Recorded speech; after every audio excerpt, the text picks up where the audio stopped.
Traumatic experiences can have a profound impact on an individual's psyche and coping mechanisms. While some people may display visible signs of distress or seek support from others, others may develop a hyper-independent attitude as a trauma response.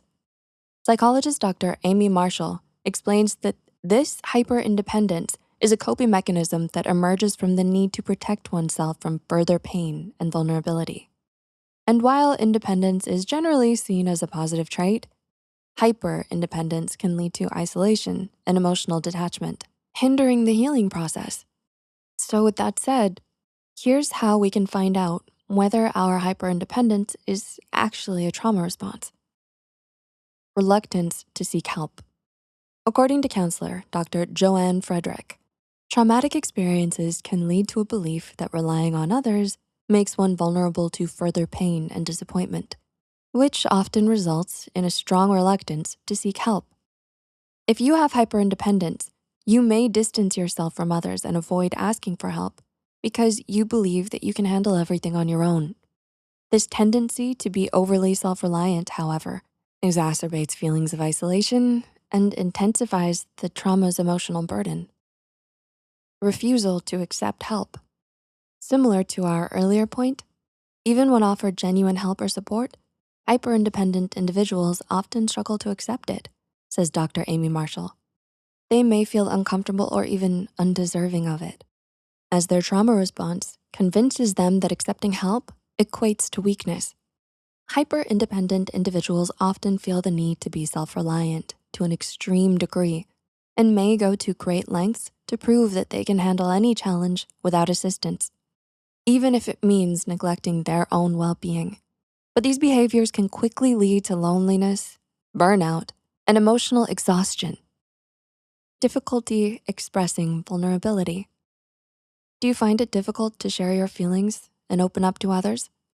Does it make you feel weak and uncomfortable to show and express emotional vulnerability?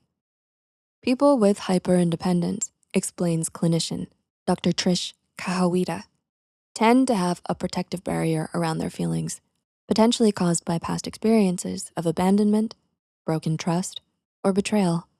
These negative experiences cause them to fear that opening up and allowing themselves to be vulnerable will only lead to judgment and rejection, and that they're better off suppressing their emotions instead. Emotional self-neglect. Another telltale sign that you struggle with hyperindependence is if you become so focused on staying strong and self-sufficient that it leads you to neglect your own emotional needs. According to Dr. Marshall, this is usually the reason why people with hyperindependence suffer from chronic stress and burnout, because they tend to downplay their emotional needs in favor of prioritizing tasks, accomplishments, or helping others. Examples of this behavior include not seeking emotional support, avoiding conversations about one's feelings, refusing to acknowledge one's own pain and struggles, and burying feelings deep inside, leading to emotional numbness and disconnection. Fear of intimacy, insecure attachment. Hyperindependence can also manifest as a fear of intimacy and deep emotional connections, says psychologist Dr. Annie Tanasugarn. Forming close bonds with others requires vulnerability and trust, which can be daunting for someone who's experienced trauma.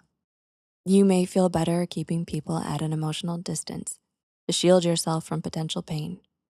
But such guardedness hinders our ability to form meaningful connections with others and reinforces our need to rely solely on ourselves for support and validation.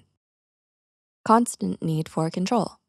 According to Dr. Marshall, if you've learned to cope with your trauma through hyperindependence, you probably dislike needing other people and having them need you too. You're of the firm belief that the only person we can trust and rely on completely is ourselves, and expect others to feel the exact same way. As a result, you exhibit a strong need for control over your own life, which stems from a fear of unpredictability and vulnerability. You wanna make all your choices on your own. You struggle to accept the input of others and don't delegate tasks or collaborate well for fear of failure or disappointment. If you enjoyed this video, we also have a video on 5 ways trauma is keeping you single. Recognizing its signs of hyperindependence is the first step to breaking free.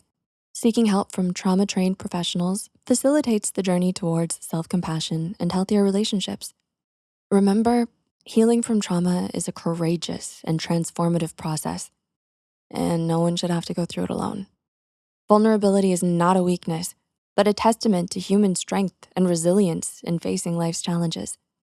So ask yourself, how can embracing vulnerability and seeking support from others empower you to heal and grow beyond your traumas?